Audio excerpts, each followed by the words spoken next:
It took this winter a little while to leave, but it finally turned into a short and cold spring. These past few years, it feels like seasons are not changing but chasing each other.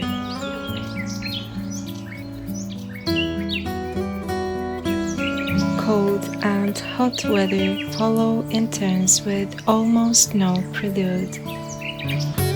And I am late again. It has been my predominant state for quite a while. Falling behind has become a way of life and a constant inner struggle. The dynamic contemporary life was not meant for the kind of soul I am. So I took a stroll through the nearby city park to awaken my creativity. We've been constantly forced to believe that time for rest, relaxation and contemplation is a waste of time. And I don't mean the rest for the body, but the rest for the mind. We easily take care of our bodies, but we often neglect the fact that rest is just as essential for our souls. So lately, I've been catching myself in the act of doing nothing a lot.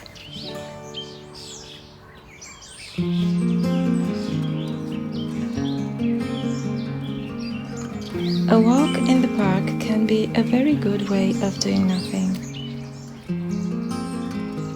It brings so much peace to the spirit and can also be so inspiring.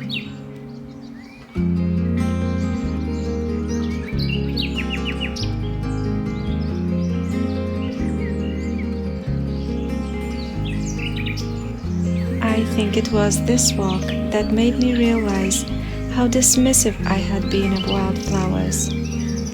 Their simple and gentle beauty is so well hidden from the fast-moving passerby.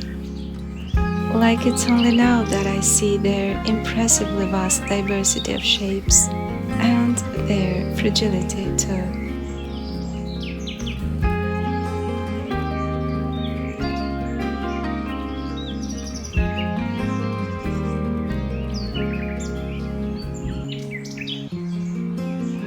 A closer look at this humble bunch of wildflowers unfolds their beauty in every tiny bud and leaf.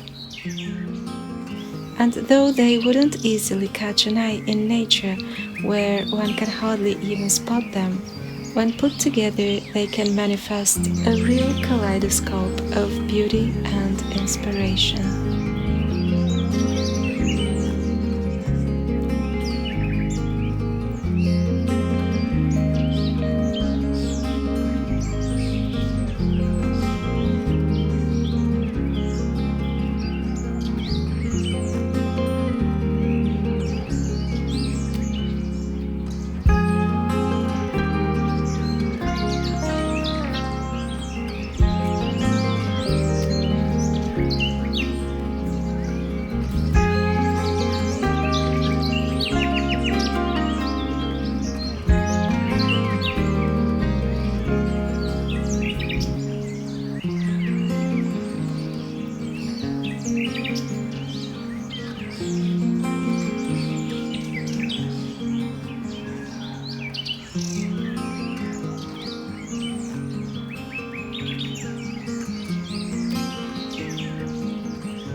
While walking, I noticed a huge elderberry bush and picked some blossoms for tea.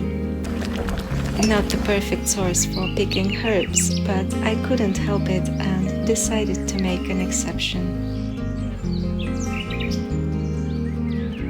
While doing nothing is not exactly my thing, I accept it as a season of my journey. I need to learn how to do nothing without feeling guilty, so I can move forward and make my own thoughtful decisions about what to do and what not, instead of being forced by circumstances or my inner uncertainty. I'm learning how to take deliberate and reasonable actions not ones that are forced by guilt or vague inner or outer pushes. And sometimes it really takes time to make a decision. Time that I used to spend on doing anything just for the sake of doing something and feeling productive. But eventually, it all ended up with me getting in my own way instead of helping.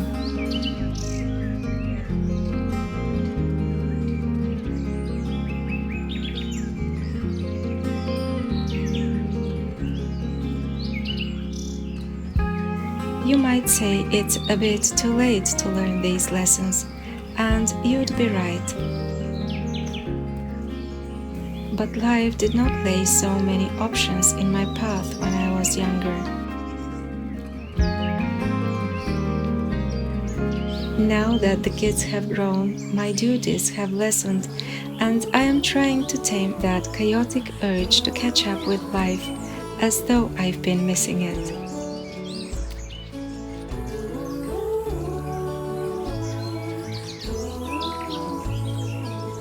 Working on this project was such a refreshing experience. Taking time for creativity is a personal victory in one of the many small battles I fight. Overcoming perfectionism was another one. When I started it, I decided to do it in one go, not rushing but also not overthinking, and the goal wasn't perfection, but just enjoying the process. In fact, the goal was imperfection. I wanted it this way, a bit childish, a bit naive. It was so sweet to feel like a child again while making it. Do you feel like children sometimes? I often do.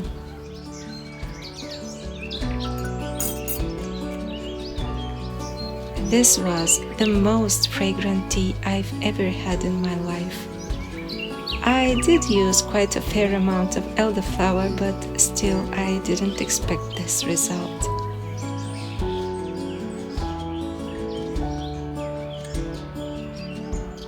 I remember when I was very young and I used to paint a lot.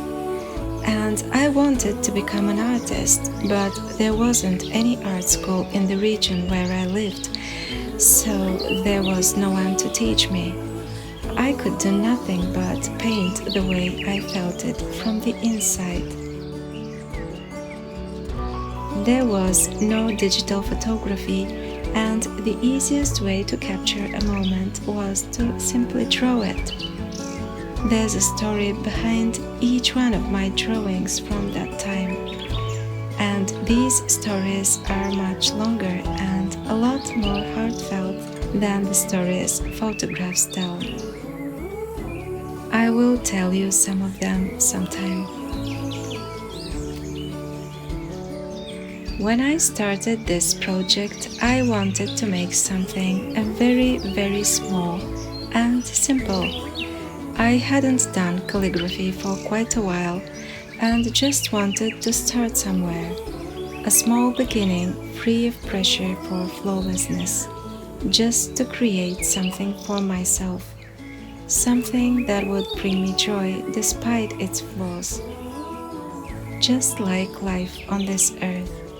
It will never be perfect, but that takes nothing away from its worth. Memories from my quiet stroll haunted my mind as I decorated my small art piece.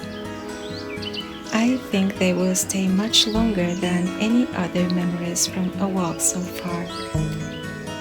I had surrendered to the gentle beauty around me, letting go of daily troubles, savoring the moment, and gathering as much stillness and silence for my spirit as possible.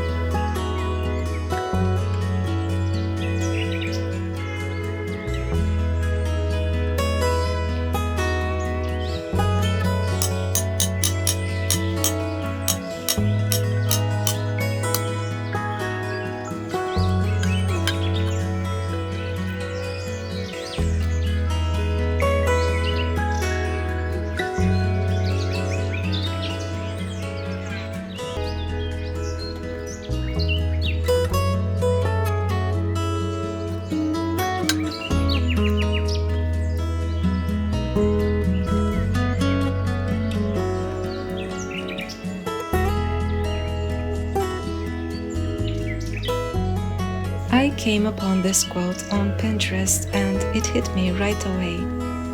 I often get hit by quotes, but this one was so here and now. I was about to start this channel at that time, and this thirst for beauty just flowed in my veins.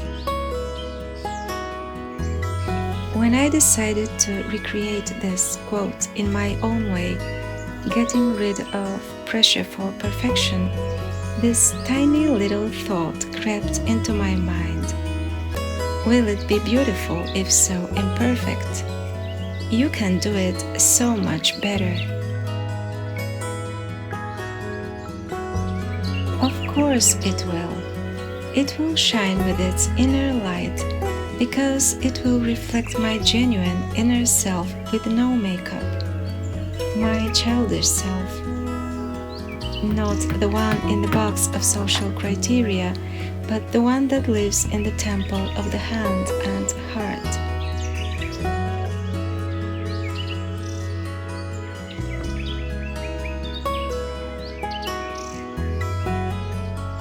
Imperfect, but still glowing.